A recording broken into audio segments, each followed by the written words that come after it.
में हम सिंपली बात करेंगे क्लास 11th के बारे में। क्लास 11th की फ़िज़िक्स का पेपर जो है, फ़िज़िक्स के बारे में हम बात करेंगे यहाँ पे।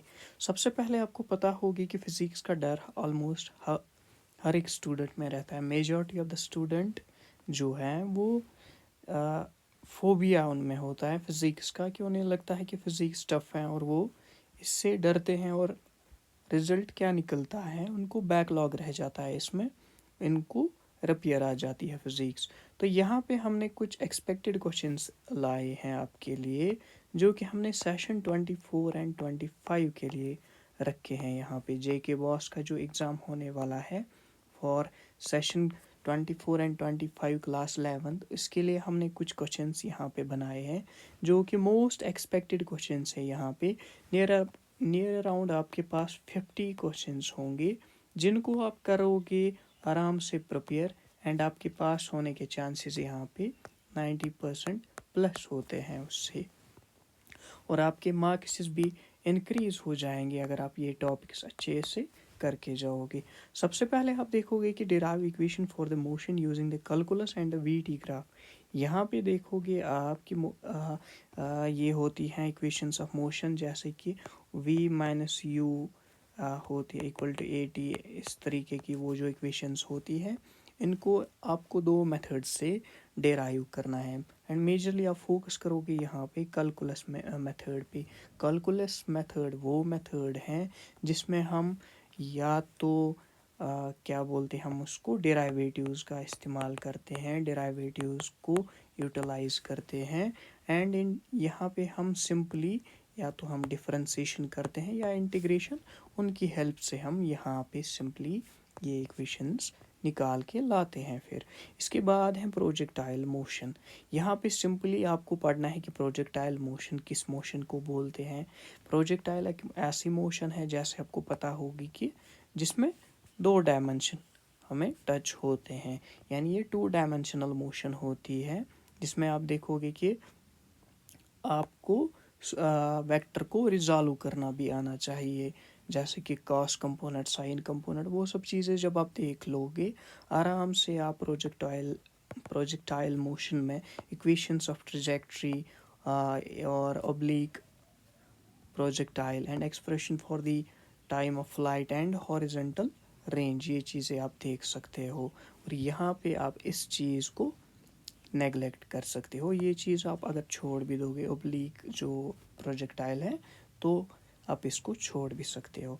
इसके बाद जब हम देखते हैं, इसके बाद यहाँ पे जो ये क्वेश्चन है कि derive the expression for the time period of simple pendulum, इस पे क्वेश्चन आता ही आता है, मोस्ट एक्सपेक्टेड क्वेश्चन होता है ये, और इस टॉपिक को अगर आप करके जाओगे तो ये आपके लिए बहुत ही हेल्पफुल रहेगा।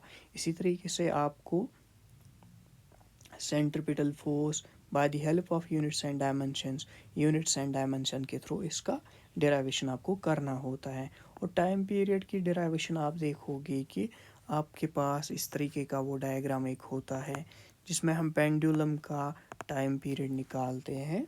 आराम से ये क्वेश्चन आता रहता है इस बोर्ड वाले एग्ज़ाम में। एंड यहाँ पे जो चैप्टर है यूनिट्स एंड डायमेंशन, उसमें आप एक तो प्रिंसिपल ऑफ होमोजेनिटी वो चीज़ आप देख लोगे, एंड आप देखोगे कि जो हमारी डायमेंशनल एनालिसिस होती है वो चीज़ भी आप देख लेना। एंड इसके बाद जब हम देखते हैं, यहाँ पे है कन्वर्जन, ये भी यूनिट्स एंड डायमेंशन का एक ही पार्ट है। जैसे कि हमें न्यूटन को डाइन में कन्वर्ट करना होता है, 1 newton equal to 10 raise power 5 dyne होता है। इसका एक इजी मेथड है जो मैं आपको यहाँ पे समझाने की कोशिश कर सकता हूँ। आराम से आप वो मेथड यूटिलाइज करके इस चीज़ को कन्वर्ट कर सकते हो। यहाँ पे अगर आपके पास 1 न्यूटन है, तो न्यूटन सिंपली किसके इक्वल होता है, हमें पता है कि फोर्स जो है वो होता है मास इंटू एक्सेलरेशन, तो हम यहाँ पे लिखेंगे kg मीटर पर सेकंड स्क्वायर होता है। इसके बाद हम क्या करेंगे, जो डाइन होता है CGS यूनिट, तो हमें पता है डाइन क्या हो गया, ग्राम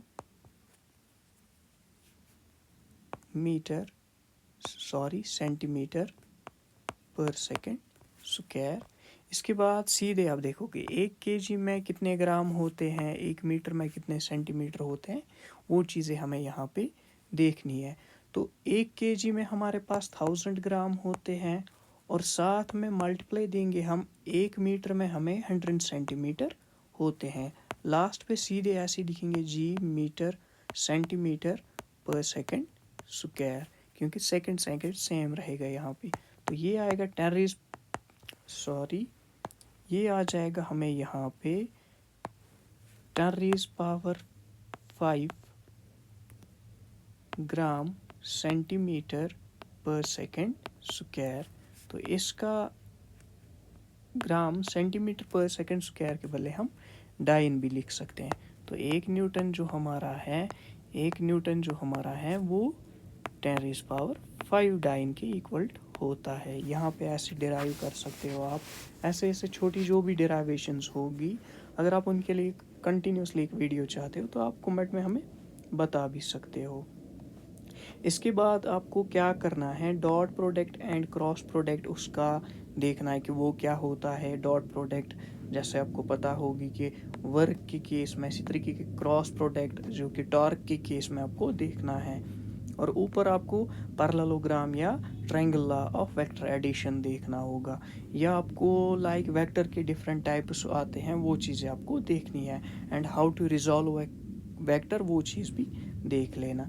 इसके बाद आप देखोगे कि किस तरीके से हम state the explain and law of conservation of momentum, linear momentum यहाँ पे है ये। और आप न्यूटन का सेकंड लॉ कैसे मोमेंटम से डिराइव करते हैं, वो चीज़ भी देख लेना। बाकी रहा friction, origin, laws of friction, वो देख लेना। Coefficient of friction, angle of friction, angle of repose, ये भी देख लेना। यूनिफॉर्म मोशन, ये भी देख लेना आराम से। ये जो सारा कुछ है इसमें, इसकी आपको पीडीएफ भी मिलेगी। पीडीएफ आपको मिलेगी ये जो क्वेश्चन पेपर है इसकी पीडीएफ आपको मिलेगी टेलीग्राम पे आपको चेक करना है, सर्च करना है JKBoss_PYQs। इस पे आपको ये सारी पीडीएफ मिलेगी। और ये सारी पीडीएफ जब आप रीड करोगे, आराम से रीड करने के बाद जो भी क्वेश्चन आपको लगेगा कि जो शॉर्ट क्वेश्चन होगा और उसकी डेरिवेशन होगी, आप कमेंट में बता सकते हो। वो कमेंट में बोलो हमें, और आराम से हम उस पर एक डिटेल्ड वीडियो बनाएंगे। एंड अगर आप चाहते हो कि इस सारे पेपर पे हम डिटेल्ड वीडियो बनाएं, तो आप वो भी बोल सकते हो, सो दैट आपकी पूरी की पूरी यहाँ पे फिजिक्स जो है ऑलमोस्ट 100% हम इस पेपर को टच करके उसको पास तो करेंगे ही। और आपका अगर आपने पहले ही पढ़ा है तो आपके मार्क्स से जो है 70 जो आपको थ्योरी में आते हैं 70 मार्क्स, तो एटलीस्ट आप इसमें 50+ स्कोर कर पाओगे। ये एश्योरिटी है हमारी इस चीज़ के लिए आपको।